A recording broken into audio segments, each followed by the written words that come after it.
auto attack in this game. That's an Akali lock-in. Closer has decided that this is how this is do or die, right?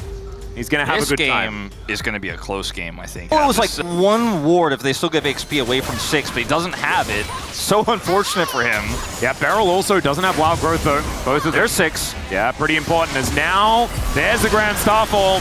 Polu does find the knockup though, and immediately Lucid is taken down so incredibly low. But first blood goes over to Showmaker. Finally, Closer is able to lock that one down, just presses R on the Pantheon, but has to use it to get himself out. And now DK with control of the area. Now we've got some ults flying out on the bottom side as well, as she with some fancy footwork is able to avoid Morgan.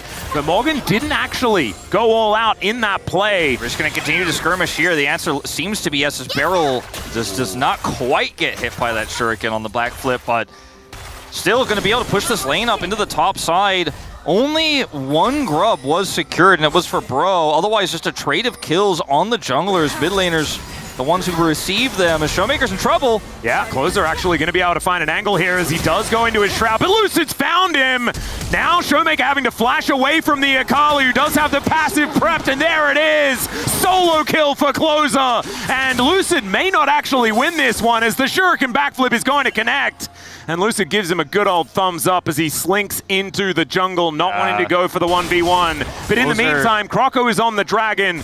And Lucid's just going to have to go over. I don't know about if you really want to find an Akali here. Well, he does find him regardless. As 2 seconds, Showmaker is now back up again as he's just dead. So that is going to be an execution. No kill going over to Beryl this time around. There wasn't any vision on for like where Lucid was there. Otherwise, obviously. I like the idea, but that ultness doesn't do that much damage yet. Lucid actually coming down here, I thought maybe he would make a play here, but he doesn't quite have his ultimate back up just yet. Okay, here comes Showmaker. There's the wild growth engage from Beryl. Pop Blossom going to pick up the Lulu, but Hype is in no position to deal damage. Aiming, locking down the kill, but the Shuriken backflip doesn't connect onto the Zeri. Perfect execution's exactly that though from Closer as Morgan's underneath the turret. Showmaker, I don't know whether he's going to be making his way out of this one. He's going to see what he can do as he goes back to the ulti, but there's just too many here. And Lucid, way too late, as Morgan can tank this one up for long enough. Closer actually picks up the aggro. I thought Morgan was definitely dead there, but it's a bloodbath, but one in favor of the Bros. They're like, just going to maybe lose both, you know? Like, Bro get this one, they can actually go up and contest the top side. Yeah, this is actually really well played by the Bros. DK not really worried about dragons at this stage of the game, I guess. And when you've got a Zeri, I mean, she's a pivotal fight just before the potential Herald. That's just such a massive play there from Aiming and Beryl, and they're looking for more! Oh, in goes Showmaker, just surfs his way through. That is going to guarantee the Herald, and maybe even more. LeBlanc has long been kind of considered a counterpick for Nico because of her ability to catch her on flanks and to hunt her down, but this is really not the reason. This is just full map control, full topside control of the lane there, and Showmaker finds a stray Palu and takes him out. It's a ton of gold, inconsequential on the objective, because they were going to get that. I mean, it was looking a little bit dire. I mean, I considered it for sure. 저거 잡아볼게. I'm gonna try to look for it. Well, he did. Got it. 전령. And the mid turret being down also really helps them set up for Plyo for any objective on the map. And this is a Sivir who just lost mid-turret. That's not what you want to be doing in this combat. That's really a big way to describe this game state. He just also kills Hype 1v1. And then you're like, uh-oh, that's kind of problematic. And then Jax either takes over the fight, or you trade 80 carries so the fight slows down, and she using the side lane, killing your turrets, you know? The game state here is so tough for Bro. And if you could describe those fights, okay, this could be a scenario where... oh, wait! Yeah, Closer going to be able to find him here. And Aiming is really dead. Okay, well, why was he there? Caster Curse, maybe? Yeah, Caster Blessing for Bro, maybe? I'm still not ranked.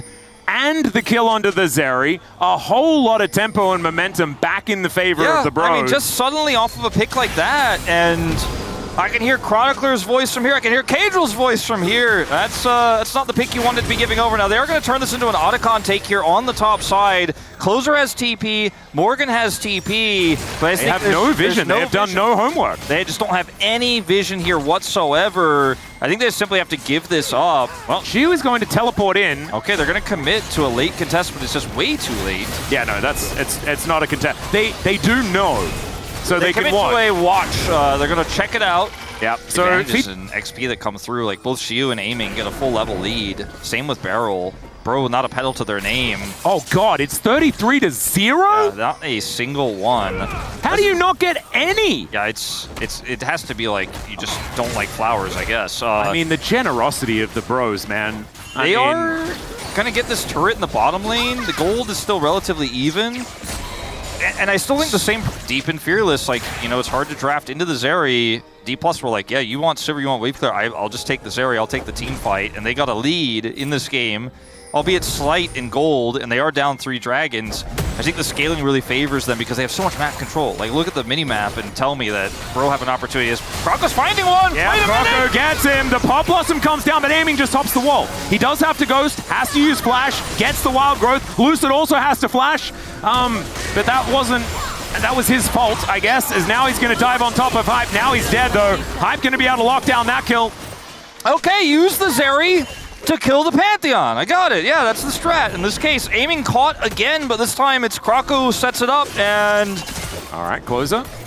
Dashing on in. My whole brain is kind of a question mark thing right now. Yeah, I mean, Aiming lived, but he doesn't have sums now, so now follow-up picks are potentially going to be massive. He won't have that flash for the dragon fight. Baron is also up here. We are 25 minutes into the game now, but I don't think either team is interested in that right. Let's get the spell shield out from Hype.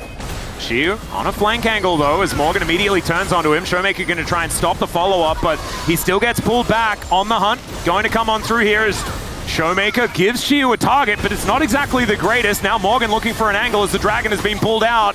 A fight on multiple fronts now, but Hype gets back to the rest of the 3. Showmaker continuing to be annoying, though, and Morgan is put on a leash. Showmaker's taking Morgan for a walk. And okay, now Lucid and Croco battling it out. It's going to be about this smite to see whether the Infernal Soul's coming in, but the Zeri's already starting to pop up. Morgan gonna go down. It's a bloodbath. They get the Infernal Soul, but they get nothing else. And Croco gonna try and make his way out with his life, but I just don't think it's going to work as Showmaker connects the chains. Down he will go. That's the ace. And now let's see what DK can go. Can they just win the game? I think so. I think it's just done. They went for the fight. They went for the collapse, but Showmaker said no, and Dplus continue the run, keeping their chances alive here. Bro, no one to respawn. And I suppose here in Game 4, Digon, it's truly Brover. It is unfortunately Brover for this year, but remember, we will have a plan. That Brotax will still make it. As DK, they will too.